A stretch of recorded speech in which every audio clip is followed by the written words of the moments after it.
I'm Dr. Mark Hyman, and I've spent over 3 decades helping people over 60 fight fatigue, rebuild strength, and age in reverse, not with more medications, but with smarter daily habits. If you're waking up tired, stiff, or foggy, this episode is for you. Now, let me start with a question. Have you ever wondered why so many Japanese elders live past 100, not just alive, but full of life? They're not sitting in nursing homes. They're walking, cooking, tending to their gardens, laughing with friends. They have a spark.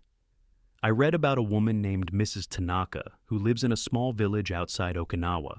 She's 103 years old, wakes up every day at 5:30, makes herself a cup of warm green tea, stretches her arms to the sky, and walks to the local market. No supplements, no gym, no anti-aging creams, just rhythm and purpose. So, what's her secret? It's not complicated. It's not expensive. It's what she does every morning. The first hour of her day sets the tone for everything else. That's the real key to longevity. And that's what today's episode is all about. Joining me as always is my dear friend and one of the most respected voices in healthy aging, a man who lived to 105 and treated patients into his final year. I'm talking about the extraordinary Dr. Shigeaki Hinohara. Thank you, Dr. Hyman. It's always a joy to be part of this conversation. In Japan, we believe the morning is sacred. It's not just the start of your day. It's the foundation of how your body decides to age. Will it protect you today, or will it start to break down?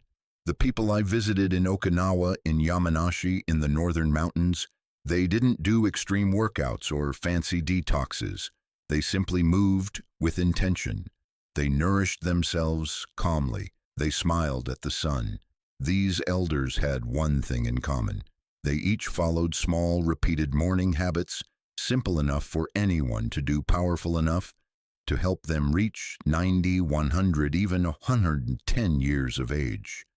In today's episode, we're going to walk you through 7 of those habits. Some may surprise you, others may feel familiar, but when done consistently, they can transform your energy, mood, digestion, even your immune system.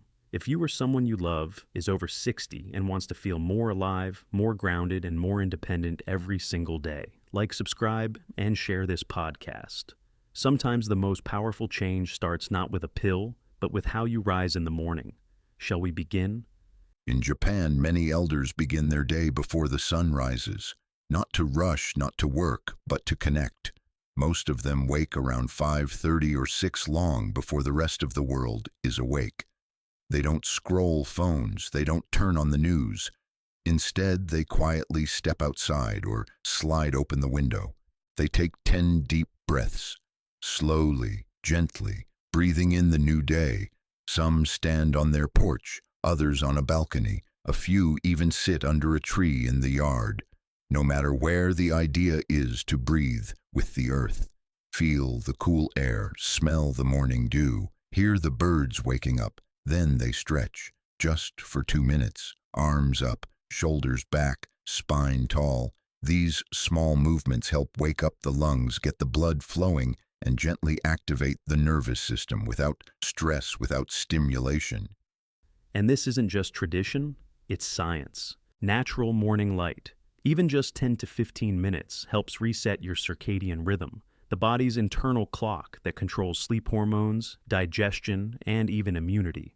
When you expose your eyes to sunlight early in the day, your body produces more serotonin, which later converts to melatonin, your sleep hormone. So even if this ritual takes place in the morning, it directly helps you sleep better at night. Not only that, early light lowers cortisol, the stress hormone. And when cortisol is high all the time, which is common after 60, it breaks down muscle, disrupts memory, and slows healing. Just 15 minutes in natural light helps lower it naturally.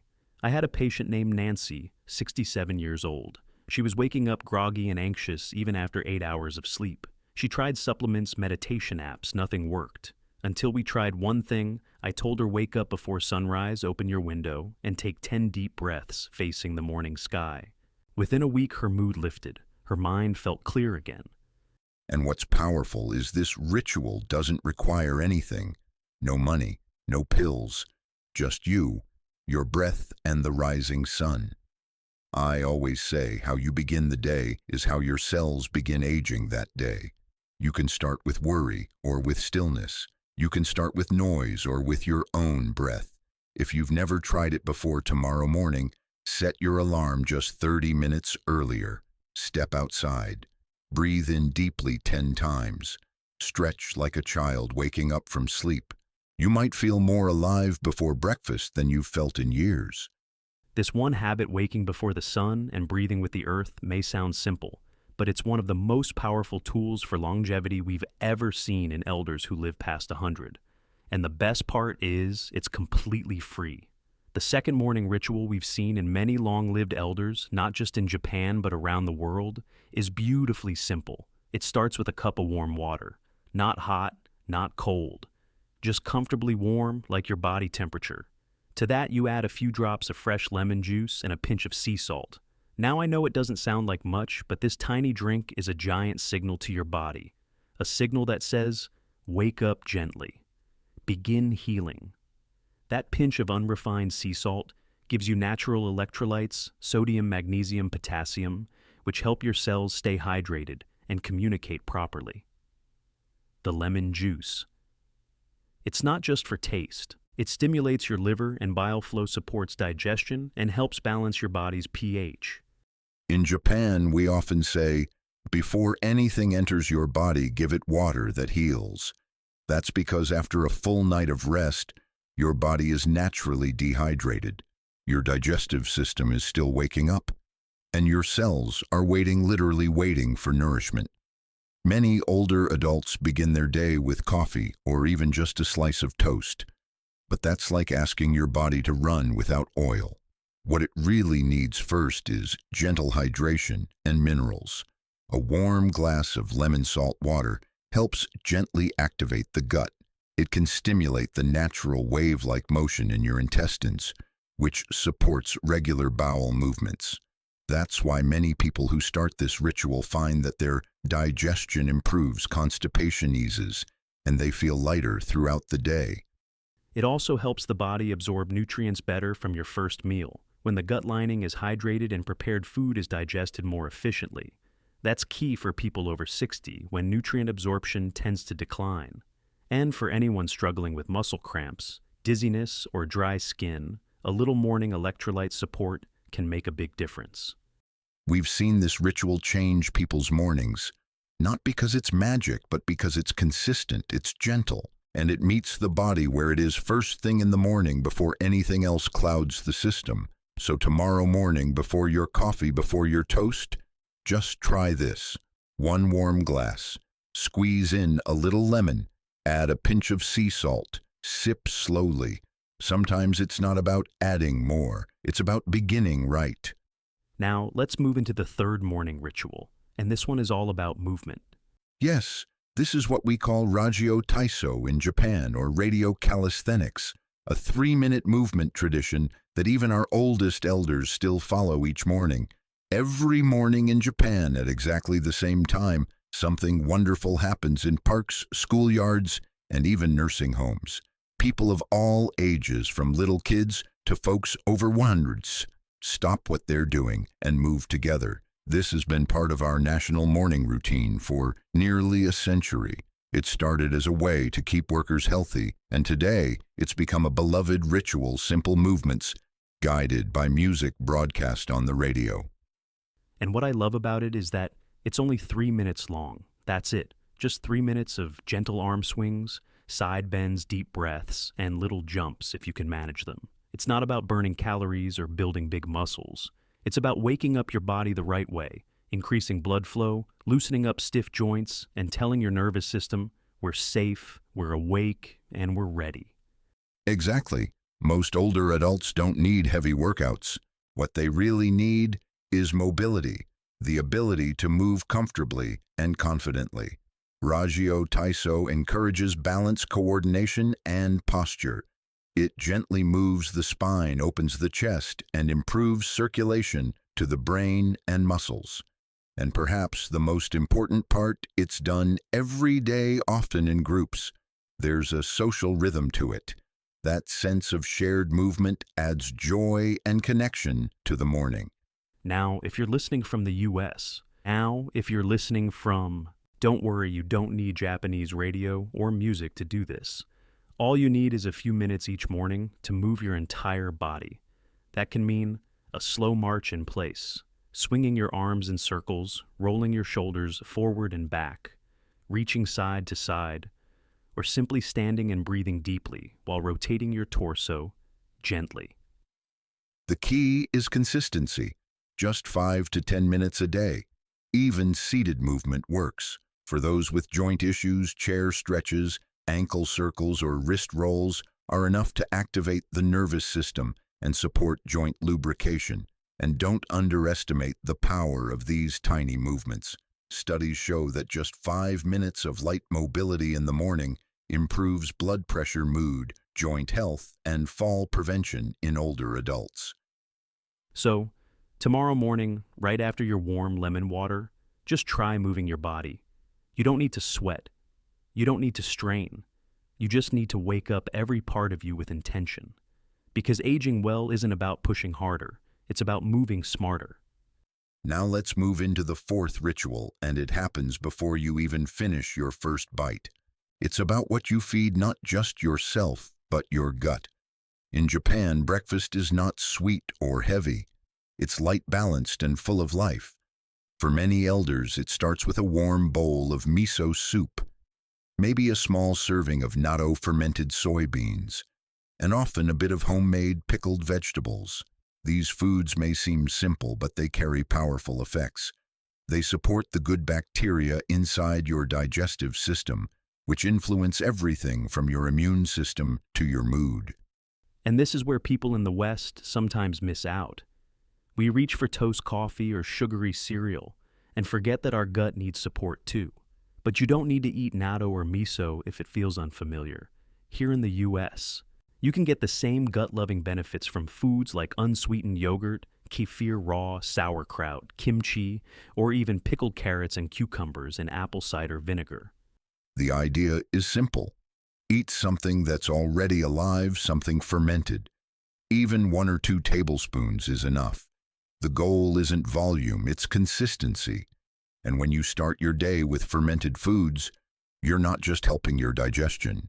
You're improving your ability to absorb nutrients, especially minerals like calcium and magnesium, and you're lowering inflammation right from the start. Fermented foods also help with regularity. Many people over 60 struggle with constipation or bloating. These foods gently stimulate the gut, reduce gas, and bring back a sense of lightness in the belly. Your gut is a gatekeeper. If it's unhappy, your whole body pays the price. But when it's balanced, when the good bacteria are nourished, everything works better. Your brain, your muscles, even your joints. So, tomorrow morning, try something new. Instead of reaching for toast with jam, add a spoonful of sauerkraut to your eggs. Or have a glass of plain kefir alongside your oatmeal. You don't need to change your entire plate. Just add one small living food. The gut remembers what you feed it. And when you start each day with a healing signal, that message spreads throughout your whole body. It's a quiet ritual, but one that can change the course of your health one morning at a time. Now here's something most people overlook. It's not about what you eat or drink. It's not even about exercise. It's about where your mind goes the first few minutes of the day. That's right. One of the simplest and most powerful longevity habits I've seen in Japanese elders is this: they keep a small notebook near their bedside.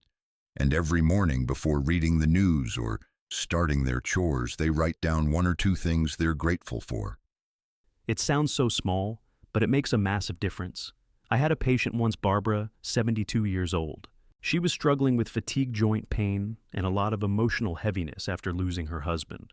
We worked on her nutrition, yes. But what changed everything was her morning gratitude note. She said it was like putting on emotional armor for the day. It can be something as simple as "thank you for the warm sun," or "thank you for my legs that still let me walk," or even "thank you for a hot bowl of oatmeal."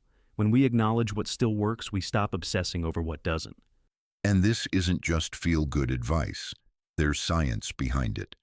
A study from Yale University found that older adults who practiced daily gratitude journaling had 20% lower rates of depression and even reported fewer physical complaints like aches and fatigue.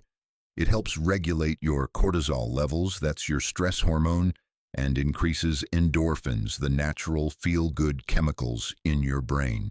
You start the day lighter, more open, and when your mind is calm, your body follows. So here's a little tip. Keep a small notebook near your breakfast table or bedside. When you wake up, before you look at your phone or open the TV, take just 60 seconds. Write one sentence, just one, and don't judge yourself. You don't need to write poetry. Thank you for clean sheets. That's enough. That one line can ripple into your entire day.